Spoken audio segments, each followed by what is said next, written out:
Hi, and welcome to this special edition of the Macro Show, where we're going to bust the myth that Fed-created bank reserves are leaking out into the broad economy. I'm your host, Steven Van Metre, and thanks for joining me today. So there is a myth propagated by a number of people that Fed-created bank reserves are being used to purchase newly minted treasuries at auction, and that those bank reserves are actually getting spent out into the real economy.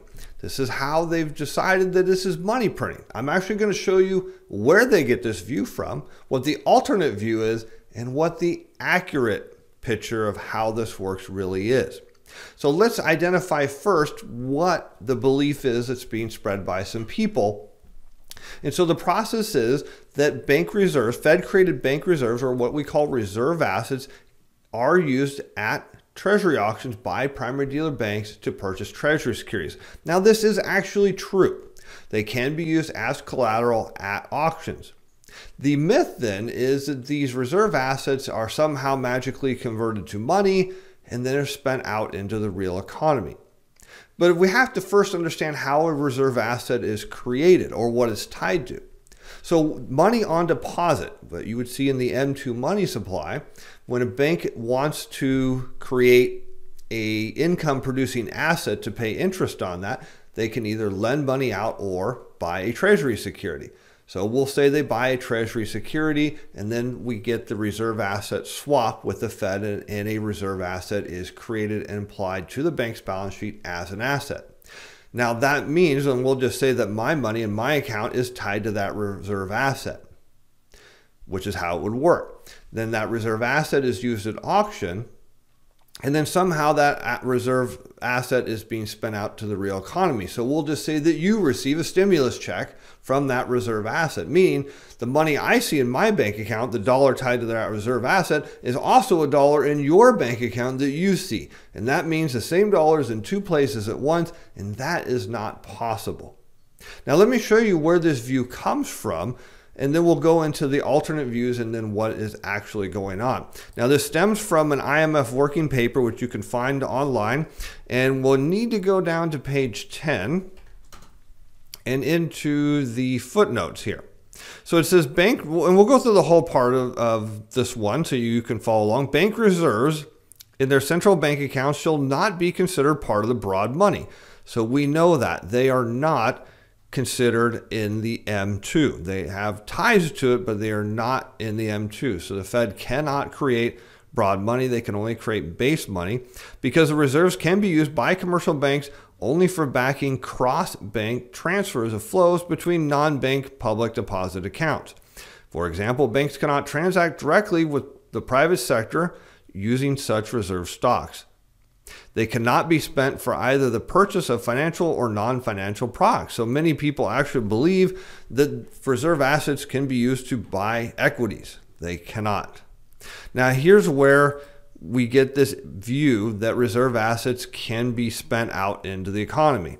It should be kept in mind, however, that the U.S. commercial banks may use their central bank reserves to purchase newly issued treasury bonds. Now I'm going to stop there, even though I know you see there's more to this. So that's where you get the mistake. So, and that view that says, hey, these reserve assets do leak out into the economy, which again is not true.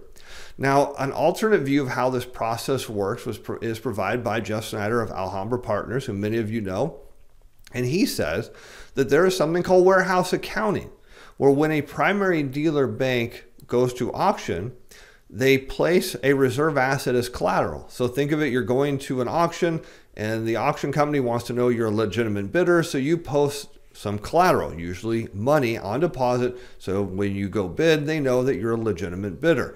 So in this case, the primary dealer bank uses a reserve asset as collateral, and then to complete the auction after winning, the primary dealer bank as a bank has the privilege to create money out of thin air. Money is then created out of thin air and used to complete the sale of the auction, where the treasury security is swapped with the cash. Now that is possibly true. One of the interesting pieces about this is Jeff Brent Johnson of Santiago Capital. He's actually spoken to people inside primary dealer banks, and they say, well, it's possible that things are happening, but they're handled by the accountants in the back. We don't deal with that. So let's continue on with this sentence, and we'll find out what's probably really going on and how these reserve assets are used. So let's just go back and restart the sentence. It says, it should be kept in mind, however, that U.S. commercial banks may use their central bank reserves to purchase newly issued Treasury bonds, which implies a liability swap, keywords, liability swap, from the bank reserve account at the Fed to the sovereign account at the Fed. Now, what is probably actually happening here is this. So primary dealer bank is a dealer. Think of them as a retailer. So if you go out to a major retailer, a big box store, electronics store, even a car dealership, they run on really thin margins. Retailers don't make tons of money. They run on very thin margins. And as a result of that, they cannot purchase outright their inventory. So most of the time, it's either financed through a bank or perhaps through the manufacturer on some sort of terms where they have 30, 60, or 90 days to sell that product without any interest or without having to finance it. So think of the dealers, the primary dealers, in the same fashion. They probably don't have tens or hundreds of billions of dollars just sitting around to go to these Treasury auctions with, because their role is to buffer the sale of these securities to the public. So that way the U.S. Treasury has, say, one 10-year Treasury auction a month, and even though there's demand in the weeks that follow, it just saves the trouble of the Treasury from running an auction every day or every week. Meanwhile, the dealers, on the other hand, sell those securities out to the public over a period of time. And since there's an auction every month, they're obviously incentivized to sell them very quickly. So we'll presume that just like, say, a car dealership doesn't have the money to outright purchase all the cars, that a primary dealer bank doesn't have the money or doesn't wish to use its money to purchase these Treasury securities. So how would it do that?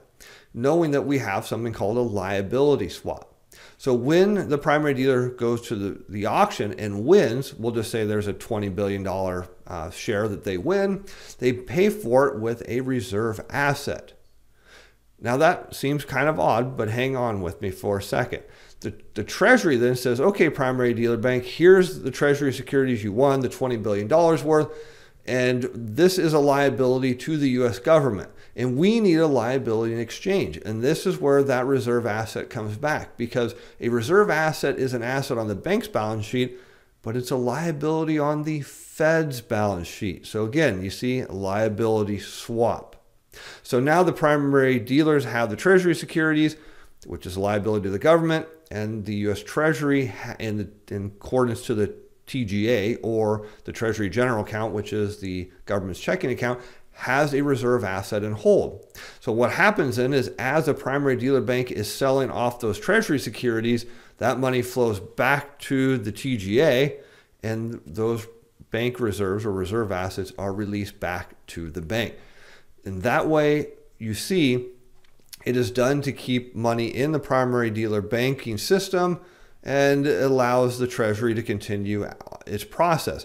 Now, as Brent Johnson and I discussed, that this is probably the reason why the Treasury General Account holds around $300 to $400 billion at any time. That's probably somewhere in there is the buffer of these reserve assets that are being sold out to the public. And so the Treasury keeps a buffer there just in case. So now you understand that by looking at this IMF paper, there is not money printing going on. Reserve assets aren't leaking out into the system as some people believe, but reserve assets are simply being used on deposit to grease the wheels of the transaction, so the primary dealer banks have the necessary time, whether it's over the following days or weeks, but maybe even worst case over months, to sell those securities from the auction to provide the money back to the Treasury. Thanks for watching. I'm Steve Van Metre. I'll see you in the next video soon. The content of this video is provided as educational information only and is not intended to provide investment or other advice. This material is not to be construed as a recommendation or solicitation to buy or sell a security, financial product, instrument, or to participate in any particular trading strategy. This video was prepared by Steven Van Metre on personal capacity. The opinions expressed in this video are that of my own and do not reflect the view of Atlas Financial Advisors, Inc. or Steven Van Metre Financial.